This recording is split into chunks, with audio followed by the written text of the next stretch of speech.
Okay, so for horse stance circles, we're going to set up in our horse stance. For this, it might look just like a squat to begin with because it's hard to articulate the hips when we go really wide. But the idea is we want to progress towards what looks like a horse stance and go wider and still have articulation. So if you're just beginning and you want to experiment, we're going to call this our horse stance. You're not going to go super deep, you're going to be at about 90 and you're rotating like an egg beater with the knees. So pulling the knees in, pulling the socket back, pulling the ball of the hip into the socket using your adductors and your inner hip flexors to kind of pull in and back, and then out, wide, forward. So you've got your circles and you'll go both ways with this. So you'll do maybe 30 seconds one way, 30 seconds the other. You're looking to get it as smooth as possible. And then gradually, you're looking to get deeper and wider. So this is where it becomes more of a horse stance.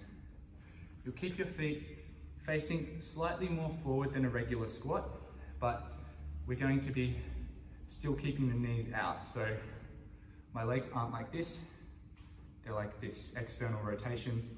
So it's the ankle that's allowing the forward foot. From this position, sinking down, and then I'm starting to articulate, move my hips, go through these circles. You want to stay active, don't sink into your joints, don't relax into the joints. You need to stay active through your glutes, nice and buoyant. It's better that you go a bit higher up than you go too low and make any crunching or pinching in your hip. So controlled, fluid, tucking the pelvis to come forward, anteriorly tilting, sticking the bum out slightly to go back. So working with some pelvic motion here too.